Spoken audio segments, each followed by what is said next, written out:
We're talking about the future here now, trends, impacts, technology. How do we predict the future from the past? What's unpredictable? What's predictable? I don't know.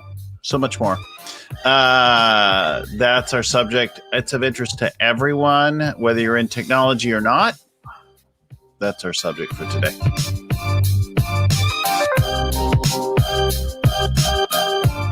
Hi, everyone. I'm Bill Gallagher, your friendly neighborhood scaling up coach. And I'm here talking today with Guy Perlmutter about his new book and what we can learn from it, the impact on and the value for everything that we're up to. Present Future Book is the book.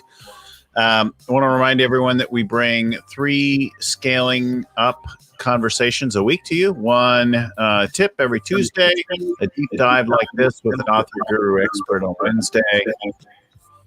And we have a little feedback there. Yeah. Do you hear that too? What are we going to do? Oh, how do we kill it? How about now? Is it still going? That's good. It got better? It got better. Okay. All right. Well, good. So some kind of weird audio effect there. Anyway, we bring these shows every week. We have a Getting Real conversation on Sunday mornings and a deep dive on Wednesdays. And then, of course, when we record them, we do them live stream now. And we can get the video and you can see and talk to our folks as well. So you'll find the videos get posted on YouTube and Facebook, and then they go out onto LinkedIn and some of the other places as well. So if you have only been listening on audio, go check out the video streams as well. You might find that useful or enjoyable, right? To see us and our complete silliness each time. So you'll find all those shows for more, over 300 shows now at scalingcoach.com. So get all that there. Now, our audio is still kind of wonky, isn't it? Let's see. What's my audio doing here? Echo cancel. And on. Turn that off. Let's is your remote mic settings. What if I turn? Talk to me. Hello, 1, 2, 3. Testing 1, 2, 3. Seems okay. All right. Well, let's cross our fingers that we're working okay now, and maybe fiddling with those things kicked it in just the right way. Just kick the mic. Okay, so Guy, welcome to the show. Guy joins us from Rio. And how are things there now? We hear like not good news about the COVID and the vaccines and the things. Yeah, you're right. Thanks for having me, Bill. It's a pleasure to be here. And you're right. We're probably at the very worst moment of this pandemic. I guess we're now where the U.S. was in May or June last year. There has been a tremendous surge of infections, of people unfortunately dying. We reached yesterday, I think we were at almost 4,000 people dying of COVID, and it's been really bad, unfortunately. Yeah, I'm sorry to hear that. Yeah. Well, our wish is that some interventions work, that you get some vaccinations in arms, that things start to turn the corner on that. And I know we talk about all these great business things, but at the end of the day, like your health, your family, like these things matter a great deal, right? 100%. Absolutely. Thank you for that. And we're hoping, I mean, the population over 65, I guess, has already a calendar set up. So that's good news. But it's now really a race against the virus, right? I mean, if you can vaccinate more people more efficiently versus the spread of the virus and this the whole variants thing and all that. So we'll be hopeful for better days in the future. Yes. So for our listeners, Guy Perlmutter is founder of Grids Capital. So they do venture capital in things like AI, robotics, life science, tech infrastructure. And he's got a background in computer engineering and electrical engineering with a particular focus on computer science and AI. and a background in developing innovative products, applying that, like including the early thing I note in your bio that you developed a dot matrix printer for Braille, which is cool, right? And that impacts and makes a difference for folks. He lives and works in Brazil, and like that. So we're really happy to have you on the show and talk about this new book. So he's written a new book about this world, present, future, and we're here to talk a little bit about that. Before we get into the ideas and the thoughts in the book about trends and technologies and where we're headed and that kind of thing, talk to us a little bit about your background. Maybe add, I mean, I shared some facts, but maybe you could share a little bit of your story. How did you become an entrepreneur? You said the family's from Belgium. We'll share a little bit of your... course. Yeah, sure. Happy to. So yes, I'm first generation born in Brazil. I'm the son of immigrants. My parents came to Brazil from Belgium. Both of them were driven, to another country because of war. My mom, she actually came to Brazil right after the Second World War started. My dad actually spent the war in Europe, and he came to Brazil in the mid 50s, I guess. It was supposed to be a temporary thing, but they stayed. The weather is not bad at all, so I guess they kept staying. And I was born here. I'm a middle child. I have two sisters, and I basically was into technology and computers at a very early age, and that's, I guess, very common.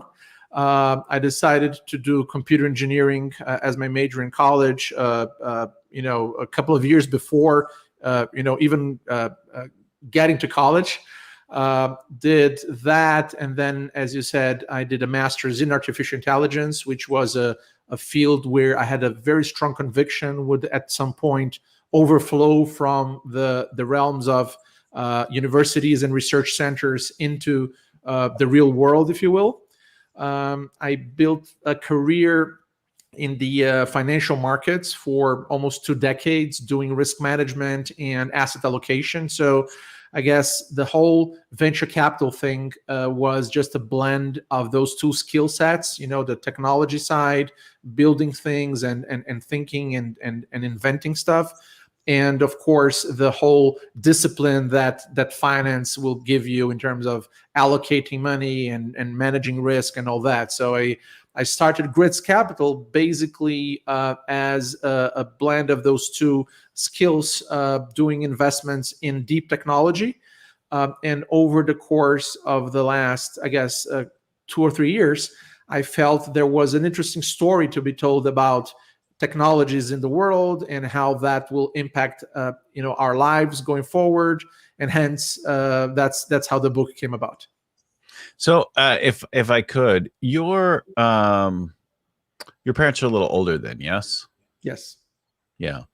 And from the last name and the story, they're the Holocaust survivors, or right? That's correct. Yes. Yeah. It's interesting. I'm guessing your name means like mother of pearl. That's exactly right. That's 100% right. Good for you. Fantastic. Yeah. So that's the beautiful inside, right, of the oyster. Yeah. What is that in that kind of upbringing that has you pursue this kind of life? I'm fascinated by my close friends who are very closely related to survivors, and are formed by that. What do you think is that makes you different? Well, I think, and this is all about my parents, really. I think this gives them a perspective on life that it's very hard for someone who has not been through that, especially my dad, who actually spent the war in Europe. So my mom, she was a little baby when she fled. She was in the second to last boat to leave Europe to South America. And her boat was actually stopped in the middle of the ocean by a Nazi U-boat. And people were taken from that ship into the submarine back to Europe. So, and my dad actually spent, his early years as a kid, really, as a toddler, and then as a kid, during the war. And I think that this instills a sense of perspective. And then when I was brought up, my parents, of course, and my grandparents as well, they never ever brought this up, which I think it's very common. I don't think a lot of survivors bring that whole ordeal too often. But I think we always had education front and center.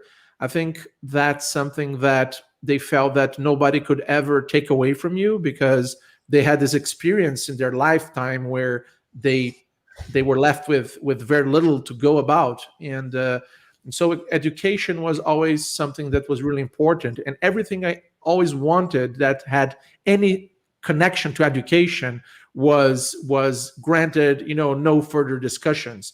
And I think the computers fit into this category, because I think they felt from the early days, and I was probably 8 or 9 when I started nagging them about a computer, right? And I think that fell into the category of education and building skills and trying to be as independent and as autonomous as possible. So I guess this is a little bit of the impact that I guess the war had on their upbringing and hence on mine. That's interesting. So how do you arrive? I mean, it's really fascinating. We were talking before that my dad had spent some time in Brazil, and he encountered many interesting people and learned the language deeply. And but I also remember very clearly he spent some time traveling, and he visited some of the German villages, right? Who had Nazi past, and he collected memorabilia. And later, when my family moved to Israel, he donated these artifacts to the Yad Vashem Museum there in Jerusalem. Yeah, I actually, speaking of Yad Vashem, I was in Israel maybe 2 or 3 years ago, right? And with my wife, my kids, and we visited the Yad Vashem, and I actually found the tree of a priest that actually saved my dad's and my uncle's life at the Yad Vashem, which was, of course, a very emotional moment, right? That was tremendous, and this is something that will always be, with us, right? With me, with my kids, hopefully my grandkids. It's part of our story. It's something that shouldn't have happened ever. And we absolutely must do everything in our power not to allow it to happen again. And so I think it's a very strong part of my upbringing.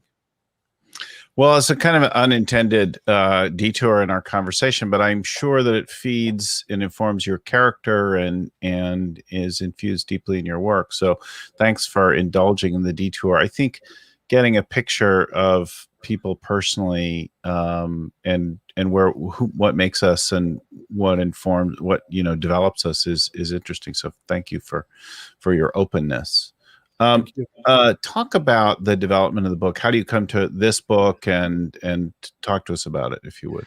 Yeah, there's this interesting thing that you keep hearing very often, which is things are changing really fast. Technology has been putting a new spin in our lives, and now I think we're entering a new era, which is the era of deep technology, which is where we're actually now seeing finally some fields like 3D printing and robotics and self-driving vehicles, and of course machine learning, new materials. So all those fields, which were basically academic fields up until a few years ago, really, these fields have been around for some time. So, for instance, the first autonomous car was tested at Carnegie Mellon University back in the late 80s, right? So it's not something that just spur overnight and it's here. So this is a process. And as I worked with this and invest in this, I felt that this knowledge would be critical for people to have, so that first they appreciate that this is not a snapshot in history, right? This is the this is a process that has been going on for thousands and thousands of years. So there's a lot of history in my book where I try to give a little bit of context on each and every technology that is really going to affect the next decades of humankind like never before. Because, and that's the second thing, there's actually now this convergence of technologies. The building blocks of technologies are now getting better, easier, and cheaper. So you can combine them and you can create new things with them at a pace and at a scope that was never achieved before. So the idea behind the book is basically to give people context on what is really the history behind robotics and biotechnology and nanotechnology, but also to give them a little bit of a fair warning on how the growth of the human population and the climate crisis and the pollution that we're throwing in the oceans and rivers and on the air could be a problem that we could not walk away from. So this is a little bit of what I had in mind when I wrote the book. Well, I think a lot of times we're unconscious, even if we know some of the parts of things, we are not totally conscious to the coming together of them. That's absolutely right. I used to sit with my great-grandmother when I visited my grandmother's house, and my great-grandmother was less mobile, and she made this sort of difficult trek from her bedroom to the living room and to the kitchen every day. And then she would sit there and she would play solitaire card games. And then because I was interested and curious, I would sit and talk with her for a long time. She spoke more than once to me about how it was so amazing. I remember one case in particular. I had a Texas Instruments calculator that I was very proud of. And it was the old big one, where you push the buttons and they clicked in, and it had the red LED display there. And it was so amazing, and all the functions that were on it, and had memory and, that kind of thing. And it was really cool. And it was very kind of a unique thing. And she's like, when I was a little girl, she lived well, and they had help who did stuff, that our clothes were washed on a board, outside by hand across one of those wavy boards. And they would use that to get the soap going, that kind of thing.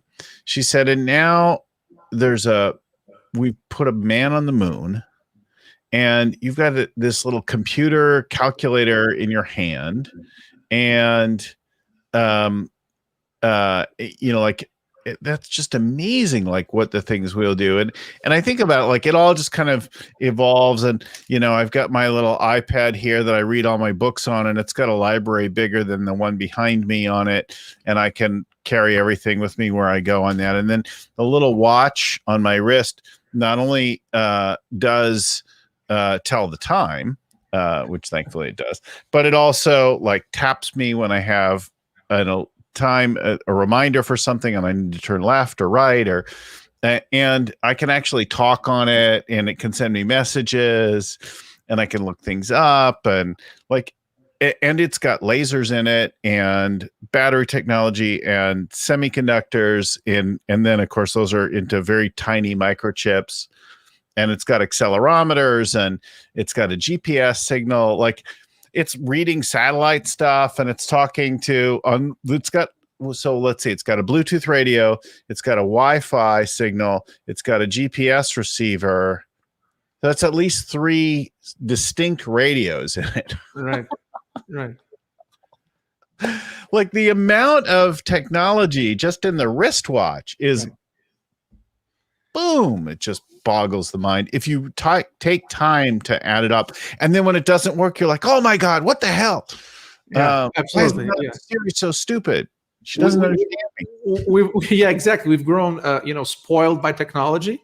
And you're 100% right. If you look at, even our lives as we were kids versus our kids' lives now, in terms of the amount of technology they're surrounded with, and how natural and second nature for them it is that if they don't know something, they just go online and find out about that something. I remember when I had to do some schoolwork, I had to look it up on a actual book, on an encyclopedia. And when the teacher needed pictures, it was, like the hunt for the treasure of Sierra Madre, because you had to find somewhere where you could get a picture and either photocopy it or cut it and glue it. And now you have those amazing tools, and kids are incredibly proficient at it. So it changes the way how you approach information and information retrieval, and how you build up your problem solving skills.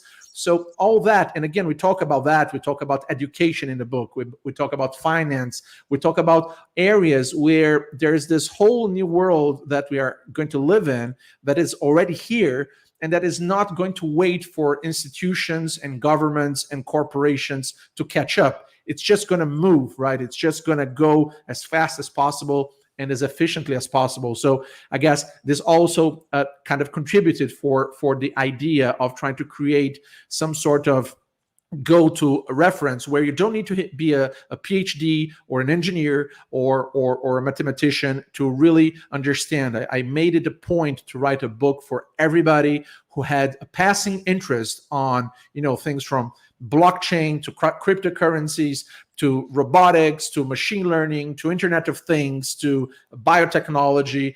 So it's really all about how those amazing technologies that you just mentioned came to fruition, and how they now are at a point where, if we think things evolved quickly over the past 4 or 5 decades, wait until we are 3 or 4 decades in the future, because things are going to get even wilder and faster. That's just the nature of technology.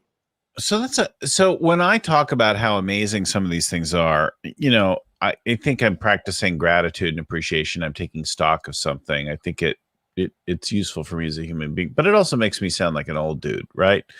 And my kids are in their 20s, and they're both involved in their careers already. And what do they care? They're like, it just is. It's here. It's working. There's more coming. Why do I care about that stuff, Dad? Yeah, I don't really care what it was like. No, I understand what you're saying, and I think we probably were the same when we flipped on, the lights in our room, or Yes. when we turn on, an oven, or when we turn on the dishwashing machine. Your great grandmother, she had to wash stuff by hand, and now there's this magical box where you throw your dirty laundry in, and then it comes out clean. So we really don't realize that. And here's an interesting thing. There are so many technologies that we feel that are new and just happened, but that have been around for a long time. And technology, like so many things in life, is also about timing, right? So if you think about it, in the late 19th century, a third of the cars in US roads were electric, right? That's in the late 19th century. Mm-hmm. If you think about the early 20th century, in the 20s, right? So literally 100 years ago, you already had this first streaming music service in the US, working streaming service. You were billed in your electrical bill for listening to music over the electrical wires. You just needed a small gizmo that you attached to a power outlet, and music came out of that through streaming. And we feel that this is this brand new thing. So that's a little bit of what the book tries to convey in terms of, why does that matter? I think it matters because it gives you an appreciation for technology, because we are, as the famous saying goes, we're standing in the shoulders of giants, right? We have to appreciate who came before us that allowed us to be where we are now, right? We have, you click a button, you have this cool TV studio at the tip of your hands where you can, zoom in, zoom out. I have this virtual background behind me. We have, a very high quality sound. Now that you fixed it, it's perfect. So there's a ton of, there's a lot to like and to enjoy. So I think it's important. And again, you hit it on perfectly. It's about appreciation and understanding, because the more stuff we take for granted, the more spoiled we'll become, and the less inclined to act on changes, and changes are incredibly urgent for us because we're heading head on to a triple crisis, right? We're heading into a food crisis, we're heading into a climate crisis, and we're heading into an energy crisis. And this is ties neatly into the whole technology arc that we have been experiencing as a civilization. And I guess if we understand where we came from and how these technologies came to fruition, I think it gives us better tools to handle those crises in an effective manner. So the technology develops, it actually takes a long time. There are precursors to things, ideas of things that have been developing for some time. At some point, they find acceptance because of a shift in thinking, application, some underlying technology, right? And sometimes there's a cost to them. You're talking about environmental and food and things like that, right? There's concerns then about the security, about how things are working there. 100%. If you look at the history of civilization, pretty much since we decided that we are not hunter gatherers anymore, that we're going to start clustering in cities and becoming more rooted in one place. What happened was that we had a world where the GDP, the global GDP, was pretty much a flat line at a very, very low level for centuries and centuries and centuries. And then came along the steam engine, right? And this is, in my mind at least, and I go about that in the book, very early in the book, I go about how the steam engine is actually the turning point, because if you take a chart of the global GDP over time, and you'll see this inflection, it's almost like a 90-degree inflection, right? Where it's stable and then it explodes.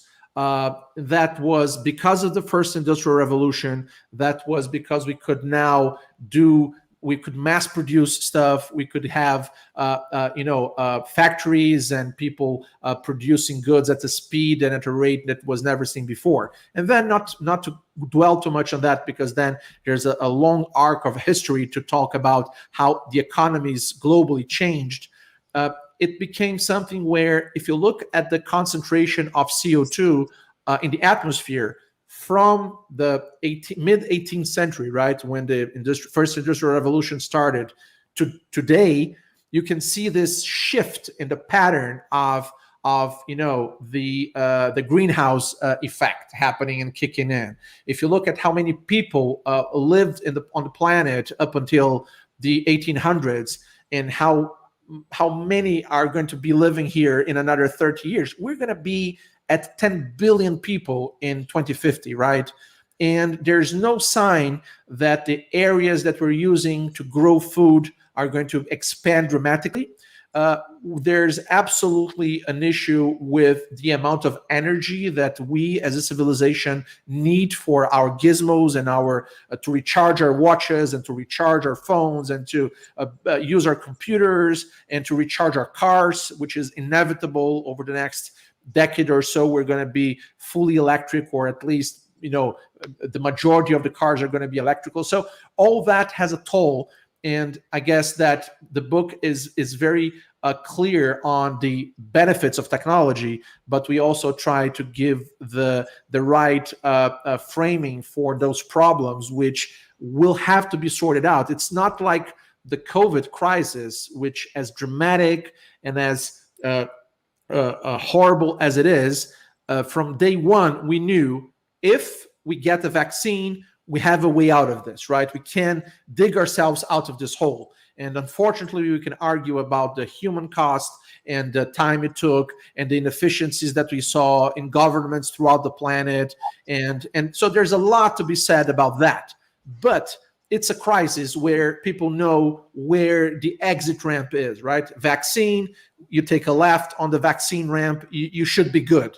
But when it comes to the climate crisis, right, if we get to a point where this is irreversible, there will be no exit ramps, right? It's not like we can wait it out. We cannot wait it out. So as much as we talk about all the benefits that technology is bringing to us, I think it's important to at least be mindful that there are some side effects that we should be very mindful about, so that we can hopefully deal with in an intelligent manner. Well, it seems the biggest one really is the carbon fuel cycle, and then the impact on the environment and global temperatures, right? The overall. Yeah, you have this big debate where you're right. I mean, there's a ton of emissions, but you also have now the strong current of researchers that are saying, listen, there's a very clear problem that we have to deal with, which is cattle in general, because cattle generates tremendous amounts of methane, and that's going to be a problem as well. So there's no two ways about it. You cannot say, okay, I'll fix this, but I'll leave that alone. And the good part, right, the positive part is that the technologies that we have been building over time, they are absolutely going to be the ones that are going to rescue us from this mess we put ourselves in, right? There will be, tools that are going to be able to clean our oceans and to clean our air and to make food in a more efficient and in a more equitable manner. So all those tools, the kit for us to use, and the toolbox is there. And the book is all about, okay, let's use those tools. And there is absolutely no time to waste, because we are on the clock now, right? We are absolutely running out of time, and we want to make sure that technology is applied to the right causes. What are you familiar with this book, Drawdown? The Drawdown book? Huh? I'm not. No, it's interesting. It's talking about a comprehensive plan to reverse global warming, and I just wondered if you were. Yeah, I'm going to put it on my... It outlines and then ranks a whole variety of things that could make a difference in doing it. And it includes things like beef, right? Because it's easy to think that it's really about carbon fuels, and if we just stop using petrochemicals, then we dramatically improve the environment. If we could then also figure out things like carbon sequestration at some amount of scale, we've got something going on. But until you also deal with like methane from beef, cattle, and like that kind of thing, you've got an issue. Which again, and this brings us full circle. This is why working as an investor, as a venture capitalist in the deep tech world is so exciting to me, because you can actually see and interact with the folks that are working on those types of technologies, among many, many others, and be really close to the action and try to do your bit in terms of, guidance or investing or spreading the word or whatever it is that can be positive and generate a positive effect. So I speak to you today from the San Francisco Bay Area, very close to the heart of Silicon Valley, and many of our clients and that kind of thing are in Silicon Valley. Some of our success stories are very much related to US-based, California-based technology companies. What is it to be an investor and follower and writer in this area of technology outside of this area? Right. So that's a great question. We actually 90+% of our investments are US based, right? So we're by far and large, for all practical purposes, a US investor, because and we did that by design, in the sense that we were looking at what makes a potential investment successful, right? We want to make sure that we are allocating our investors' money in the proper manner.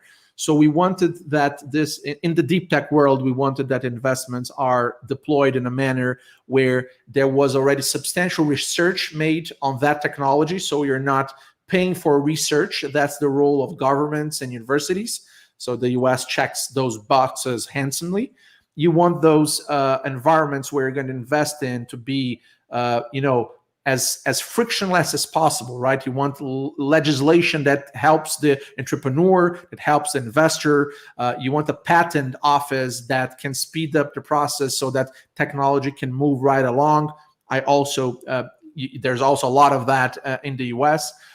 And oddly enough, you want an environment where government is an early adopter of technologies, and in particular, the military are historically been an incredible early adopter of some of the most important technologies in the world, right? So the internet and GPS and drones and computers and even space exploration, right? This has a lot of public funding that goes into the research and the development, and one of the early adopters is usually the government or the military, and then it overflows to society. So really the countries that check those boxes in spades are Israel and the States, right? So these are the two hotspots for deep technology. It doesn't mean that there are not fantastic companies in Australia or Germany or the United Kingdom or Brazil. I mean, that absolutely happens. But if you are an investor, you're looking for, the most efficient process you can come up with to be able to deploy capital. So pre-COVID, I usually went every 40 to 45 days. I was on a plane, spending time in the Bay Area, spending time in Southern California, Boston, New York. I mean, all those hubs where a lot of technology is being developed. Yeah, that's not a short flight, right? It's not. You get used to it, though. I mean, it's like, okay, that's the grub. Let's do it. Yes. Yeah. Well, hopefully again soon our borders will be open. I do think though that some of the problems that you're talking about are in your backyard, right? So massive rainforest, in not just in Brazil, but across up into the other neighboring countries in Ecuador and so touching a lot of that being threatened in particular by oil production and also farming and the clearing of that arable area. You've got farming, you've got huge cattle production across in the region, especially in Argentina, right? So there's certainly need to solve some of these other problems there as well beyond that. Absolutely, and the thing is that we have the technology, or we are well on our way to having the technology, and institutions and governments are lagging, right? There needs to be, I think, the same sense of urgency and efficiency that drives, the entrepreneurs at the Valley or in New York or in Boston. I mean, those guys and gals, they are really sprinting from one problem to the other and just crushing every challenge that faces them. But if you look at the institutions that govern our civilization, right, governments in particular, and I understand that it's challenging because of the size and the complexity and the scope, but we cannot use 18th century institutions to run a 21st century planet. It's not working, and I think everybody can see it's not working. And this, again, this is a little bit of why the book is called Present Future: Business, Science, and the Deep Tech Revolution, because all these things go hand in hand, and all of these things are going to affect our lives and are affecting our lives quite dramatically. I want to get to takeaways in just a minute, the implications for our listeners who tend to be very practical here and now, but also love a deep conversation like this.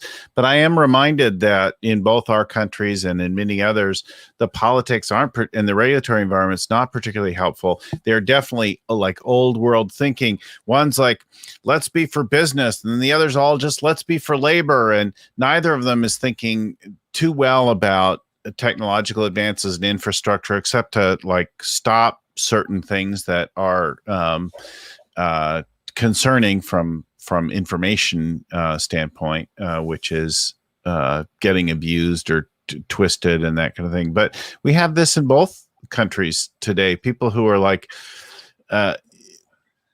and all the others around that are promoting things that aren't that helpful, and some of the more technologically innovative in either their approach to the core technologies as well as the policies that feed them. They don't get very far as political candidates in the environment. So you're right, and there's, I mean, this is a phenomenon that is happening not only in Brazil and happened in the U.S. and in some parts of Europe as well.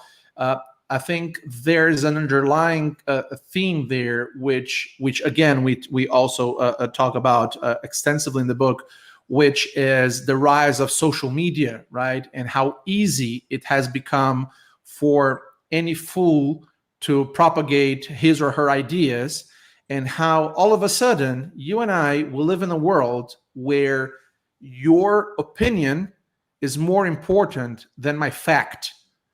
And this is a huge problem, right? If you have 1 million followers on Twitter and you think that something is true, and I have 54 people that follow me, and I know that something is true because I can prove it scientifically, that doesn't matter anymore. And we lost this along the way. And there's like a ton of psychological theories that go about why social media is so addictive and why people believe what they see and how it became a tool of disinformation. And yeah, but how, can you do any TikTok dances right now for me? Come again? I said, can you do any TikTok dances right now for me? Yes, exactly, right.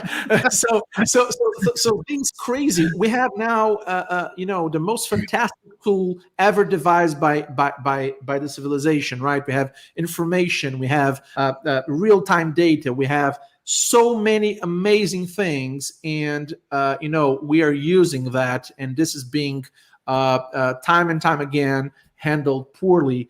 And to your point, this is how we look at governments failing us and letting the population slide into a very, very dangerous path. Yeah. So what are the imperatives or the advice that you have for the CEOs and entrepreneurs that we're dealing with? What do you think they need to know, do? What actions do they take? What are your takeaways for our listeners? So I would say first and foremost that we live in a world where you cannot fall in love with a solution, right? You have to fall in love with the problem, right? So you have to look good insight. Yeah, you have to look at the world and say, okay, so there's a problem and I have the right tools or team or vision to sort it out. So that's I think one key takeaway. The second one. So hang on. Let me underscore that for a minute, because I think it's bigger. It's big. So sometimes you become an entrepreneur because you have an idea for a better mousetrap, and then you go around and you run around the world looking for mice. And that's one way of doing it. And it's really common that we have an idea for something and you're like, I can't find enough mice. And, and you struggle, to scale your business because of that. And then we have the other approach. It's very popular at places like Singularity University, where they say, let's find really, what are the biggest problems in the world? And now let's imagine and iterate on different solutions to these big problems. And that's a very different approach to building and scaling a business. That's right. That's 100% right. And I think that's an important takeaway. The second thing that I think is important to keep in mind is that we're looking at the world where the pace of change is only going to increase, right? So we have to be thoughtful about how we're going to be looking at as a society in another 5 or 10 years. There's a quote by Licklider, who wrote this phenomenal book back in the 60s called Libraries of the Future, which is truly unbelievable. And he says that we usually overestimate what we can achieve in 1 year, but we certainly underestimate what we can achieve in a decade, right? Yes. And as an entrepreneur, as a builder, I think this is also a common mistake. I think people always feel that, I can do all that in 12 months, and they fail to imagine what can go wrong and the roadblocks and the changes and all that, but they lose sight of the big picture, which is, okay, what is going to be the effect of all those actions I'm taking now, if I compound them over 10 years. So that's, I think, also quite important as a second takeaway. And so be ambitious. Create BHAGs, big, hairy, audacious goals that address problems that you're very passionate about, that you're willing to give 10 years of your life or better to. So thinking about that, and then being more modest with your initial things. I know we do it again and again. I obviously should know better. This quarter, I put way too many things on. I've had to completely rethink what I was getting done this quarter, the last quarter. Just because of that. It's very easy to think I'm just going to knock that out, but we're busy with a lot of other things. If you get just a couple things done on that long-term thing and keep that long-term thing forefront, you'll advance it, right? That's absolutely correct. And lastly, I would say that we have come to live in a world where the attention span has decreased tremendously. Mm-hmm. We're getting bombarded with information from every other source. I mean, the average person will check a screen during their day in the hundreds of times, right? Between your phone, your tablet, your computer, your watch. Exactly. I mean, we're surrounded by screens, and screens deliver information. But here's the thing. Without some silence, you cannot think, right? If you don't have clarity and lack of input, visual, auditory, or any other sort of input, it's very hard to think. And this is what I'm always baffled with. If you look at people waiting, right, in a bus stop, in a subway station, in a restaurant, you don't see people waiting and thinking. People are waiting with their phones. They're gobbling up information. They're writing emails. They're just trying to make sure they're up to date. They're all caught up because we're now accessible all the time, 24/7. People assume you're accessible. You have a phone, you have your email, you have your watch. Pretty soon you have your glasses where you project your emails. So I think that we have to take time to think, and you have to be deliberate. You have to be old school. You have to lock yourself. You have to shut down all sensory inputs where information is coming to you, and you have to think about it. So if you can take all that, which is very ironic because it's the opposite of technology, right? It's basically going back to square one. And this is the ingenuity. This is where the aha moment will come. This is when you're going to figure it out. Okay, that's what I got to do. Now there's no noise, no clutter. I have a clear line of sight into what I have to do. So these would be for entrepreneurs, CEOs, and people that have, responsibilities on their hands. These would be kind of my takeaways from this conversation. That's awesome. Let me underscore them again. So we've got find big problems that you're willing to spend your time on, and be less attached to your particular solutions. It might not be the right solution or the right time for that solution. Focus instead on the big problem that you love, and then give yourself some time to do it. You can accomplish a great deal in a 10-year or longer period of time, but your accomplishments in the 1-year time horizon will be far, far more modest, right? We see again and again Elon Musk making this mistake, right? Over-promising when this full self-driving is going to eventually arrive. And then the attention span is dropping, like the bombardment of information and the focus on people is dropping, necessitating the need to pause and reflect. When I think about that, I think about it both from a mindfulness and a presence, but also synthesizing of things. The 2 times that I have the best ideas and insights where they really crystallize and something comes together is one, when I first wake up early in the morning, as I've been sleeping on things and things have been working in my subconscious. Sometimes the ideas come together. And then the other time is shortly after that, when I'm taking a shower. And as I'm taking a shower, and then like something will kind of click together. There's no screens, there's nothing else. And I'm forced to, I'm doing routine things. I don't think a lot, wash my hair, that kind of thing. in that moment, I'll be like, oh my goodness. And for that, I have like this little thing called Aqua Notes that I keep in the shower. I can write down my ideas as they come in the shower. But other people have them at similar times. Like I used to get, when I did more running, I would get them while I was running also. Some people get them while they're driving because it's another thing that often forces you, although unfortunately some people are still looking at their screens while they're driving. Many of us cannot do that, right? And so there are some of these times. I also think though that there's a moment of satisfaction and appreciation. So we had a bunch of family over. We were all very busy and people were looking at screens and they were doing all that kind of thing for a holiday this last weekend.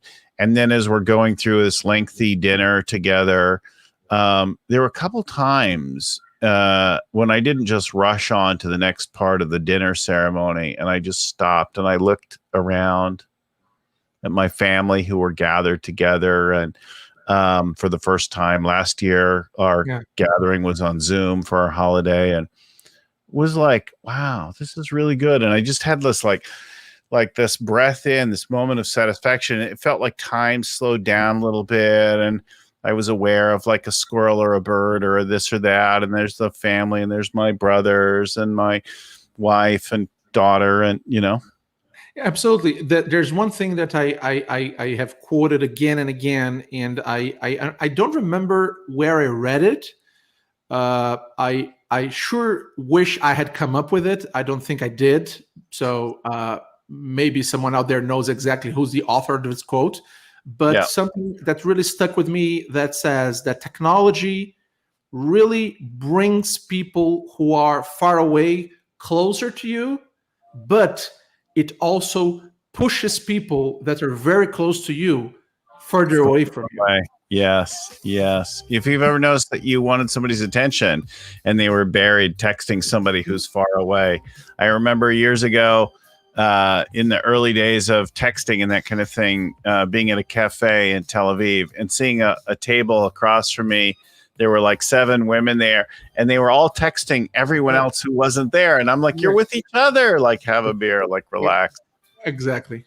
Oh, thanks so much. If you want more information, you want to read the book, presentfuturebook.com, or you can go on Amazon, find Present Future, the Business Science Revolution book on Amazon. So we'll put it there in the crawl. We'll put it in the show notes, all of that kind of thing. Guy Perlmutter, is our guest, has been our guest, and I thank you so much for being on the show today. Thank you for having me, Bill. It's a pleasure. So I want to give special thanks to Lucy Summers, who's there in the background, producing, queuing up comments, getting our guests ready, scheduling the next one, and thinking about what's next, making sure that we keep the shows coming at you. If our show helped you, if you love it, please share it with somebody else, like it, and subscribe to it. Then you'll get them every week. You can subscribe wherever you get them. Or you can go to our own website, scalingcoach.com. And if you want to give us any feedback, you want more information, you want to connect with someone, if we can help you find a coach or something like that, email us, info@scalingcoach.com. Tell us how we can help you. We'd love to do that. Special thanks to Vern Harnish, author and creator of the Scaling Up Framework and the Rockefeller Habits that came before it. Our audio is edited by Albert Burge at Podfly Productions. Our show notes are written up by Ein Kadena and proofread by Tim McGowan. Thanks, everyone, for joining us, for listening, for watching. We'll talk to you again next time. Thanks, and keep scaling up. Bye-bye now. And there it is.